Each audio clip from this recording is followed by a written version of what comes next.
রাধে রাধে। আজকের 4 মে 2025, আজকের এই শুভ অদিনে বৈশাখ মাসের শুক্লপক্ষের নবমী তিথিতে শ্রী জাহ্নবী মাতার শুভ আবির্ভাব তিথি। তো জাহ্নবী মাতা কে ছিলেন সে সম্পর্কে আমরা জানবো। তার আগে গৌর পার্শ্বদ চরিতাবলী থেকে আমরা এই জাহ্নবী মাতা সম্পর্কে পাঠ করব ও মনোযোগ সহকারে শ্রবণ করব। এই জাহ্নবী মাতা ছিলেন নিত্যানন্দ মহাপ্রভুর স্ত্রী। তো চলুন আমরা এই গৌর পার্শ্বদ থেকে ওনার জীবনীটা পাঠ করি। শ্রী সূর্যদাসও সরখেল শালিগ্রামে বাস করতেন। দামোদর, জগন্নাথ, গৌরীদাস, কৃষ্ণদাস ও নৃসিংহ চৈতন্য শ্রী সূর্যদাসের এই 5 জন ভাই ছিলেন। পিতার নাম ছিল শ্রী কংসারী মিশ্র, মাতার নাম ছিল শ্রী কমলা দেবী। সূর্যদাস গৌড়ের রাজার পয়সাকড়ি হিসেবে রক্ষকের কার্য করতেন বলে তার নাম দেওয়া হয়েছিল বা তার উপাধি দেওয়া হয়েছিল সরখেল। সরখেলের 2 কন্যা ছিল। বড় কন্যার নাম হলো শ্রী বসুধা আর ছোট কন্যার নাম ছিল শ্রী জাহ্নবা। গৌর গণ উদ্দেশ্যের দীপিকাতে কবি কর্ণপুর সুন্দরভাবে একটা বর্ণনা করেছেন। তারপরে নিত্যানন্দ প্রভু, প্রিয়োদয়, শ্রী বসুধা ও জাহ্নবী দেবী, বরুণী এবং রেবতীর অংশে জন্ম।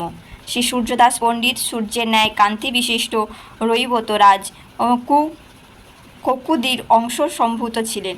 শ্রী সূর্যদাস সরখেল শ্রী নিত্যানন্দ ও শ্রী গৌরাঙ্গের প্রিয় পাত্র ছিল। তিনি কন্যাদ্বয়ের যৌবন দশা দেখিয়ে তাহাদের বিবাহের কথা চিন্তা করলেন।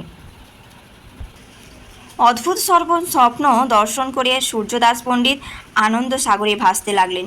কিছুক্ষণ পর নিদ্রাভঙ্গ হলো। প্রাতকালে একজন মিশ্র ব্রাহ্মণের নিকট স্বপ্নের কথা বলতে লাগলেন। আমি দেখেছি নিত্যানন্দ প্রভু সাক্ষাৎ বলরাম, অঙ্গকান্তিতে 10 দিক আলোকিত, নানা রত্ন অলঙ্কারে অঙ্গ সুশোভিত। আমার কন্যা দুটি 2 পার্শ্বে বরুণী ও রেবতী রূপে শোভা পাচ্ছে।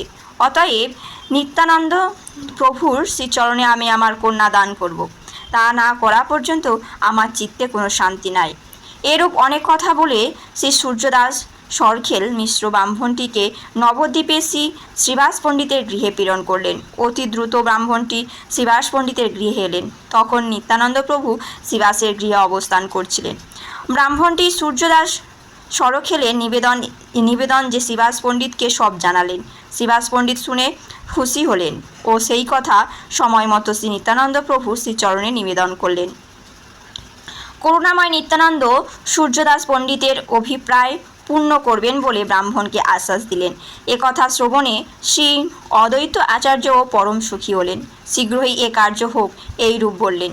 ব্রাহ্মণ শালিগ্রামের ফিরে এসে সূর্যদাস পণ্ডিতকে শুভ সমাচার দিলেন। ইহা শুনে সূর্যদাসের আনন্দের সীমা রইল না। বড়গাছি গ্রাম নিবাসী রাজা হরিহরের পুত্র শ্রীকৃষ্ণদাস নিত্যানন্দ প্রভুর একান্ত প্রিয় ভক্ত।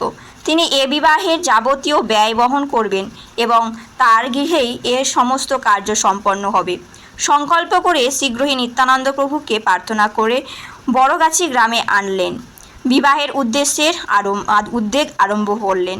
শ্রীবাস, শ্রী অদ্বৈত আচার্য, শ্রী চন্দ্রশেখর ও শ্রী মুরারি গুপ্ত প্রভৃতি যাবতীয় গৌর ভক্তবৃন্দ সমবেত হয়ে সংকীর্তন আরম্ভ করলেন। শ্রী সূর্যদাস পণ্ডিতের ভ্রাতা শ্রী কৃষ্ণদাস শীঘ্রই বড়গাছি গ্রামে এলেন। শ্রী নিত্যানন্দ প্রভু তথা যাবতীয় বৈষ্ণবগণকে নিয়ে শালিগ্রামে এলেন। শ্রী নিত্যানন্দ প্রভুকে ও যাবতীয় ভক্তগণকে দর্শন করে সূর্যদাস পণ্ডিত পরম আনন্দে কিছু পথ অগ্রসর হয়ে অভিনন্দনপূর্বক শ্রীগৃহে আনলেন। শ্রী নিত্যানন্দ প্রভু শ্রী পাদপদ্মে দণ্ডবৎ হয়ে পড়লেন। ললাট ও পরে নিত্যানন্দ পদতলে সূর্যদাসও ভাসে 2 নয়নের জলে। 2 হাতে ধরি চরণ দুখানি, করিতে চাহে কিছু না স্ফুরে বাণী। মন্দ মন্দ হাসি নিত্যানন্দ প্রেমাবেশে কৃপা করি কইলে আলিঙ্গন সূর্যদাসে। সূর্যদাস আনন্দে বিফল নিরন্তর, কে বুঝিতে পারে সূর্যদাসেরও অন্তর। দেখিয়া ভাতা প্রেম চেষ্টা গৌরীদাস, না ধরে ধৈরব অতি অন্তরে উল্লাস। ভক্তি রত্নাকর 12 তরঙ্গে বর্ণনা করা রয়েছে এই সুন্দরভাবে। অতঃপর শ্রী সূর্যদাস পণ্ডিত শ্রী নিত্যানন্দ প্রভুর শ্রী পাদ পদ্মযুগলে পূজা করে শ্রী বসুধা ও শ্রী জাহ্নবী দেবীকে তার হাতে সমর্পণ করলেন।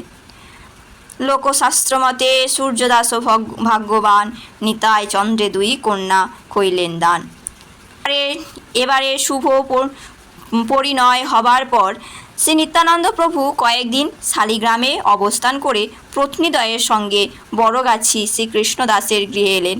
তথায় কয়েকদিন অবস্থান করার পর শ্রী নবদ্বীপে এলেন। শ্রী নিত্যানন্দ প্রভু দুই প্রিয়াসহ শ্রী সচিমাতার গৃহে এসে শ্রী সচিমার নমস্কার করলেন। বসুধা জাহ্নবা দেবীকে দেখে সচিমা মাতা অতিশয় হয়ে হর্ষিত হলেন এবং স্নেহ করে কোলে নিয়ে বারবার তাকে চিবুক স্পর্শ করাতে লাগলেন। শ্রী বসু জাহ্নবা দোহে দেখি এথা আই করিল যতন স্নেহে করি সাধ্য নাই।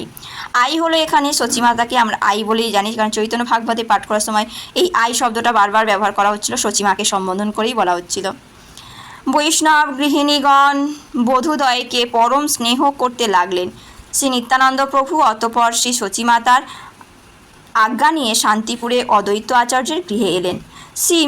সীতা ঠাকুরানী বসুধা জাহ্নবাকে দর্শন করে আনন্দ সাগরে ভাসতে লাগলো, কোলে নিয়ে কত স্নেহ করল। শ্রী নিত্যানন্দ প্রভু কিছুদিন অদ্বৈত আচার্যের ভবনে অবস্থান করে শ্রী উদ্ধারণ দত্ত ঠাকুরের বিশেষ প্রার্থনায় সপ্তগ্রামে তার ভবনে এলেন। তথায় কয়েকদিন সংকীর্তন মহা উৎসব সমাপরান্তে খড়দহ গ্রামে আগমন করলেন। শ্রী নিত্যানন্দ প্রভু ভক্তগণের সঙ্গে অনন্ত সংকীর্তন রঙ্গে সর্বত্র পরিভ্রমণ করতে বাহির হলেন। শ্রী বসুধা দেবীর গর্ভে শ্রী গঙ্গার নাম্নী কন্যা ও বীরচন্দ্র নামে পুত্র জন্মগ্রহণ করে। শ্রী জাহ্নবা দেবীর কোনো পুত্র সন্তান হয় নাই। মাঝখানে নিতাই চাঁদ, দু সাইডে দুই স্ত্রী। তো আজকের আমি এই জাহ্নবা মাতার জীবনী সম্পর্কে পাঠ করলাম। আমি চেষ্টা করলাম নিজে পাঠ করে বোঝার এবং সেটাই আপনাদের সঙ্গে শেয়ার করলাম। তো কেমন হয়েছে অবশ্যই জানাবেন। জয় নিতাই গৌর, হরি বল।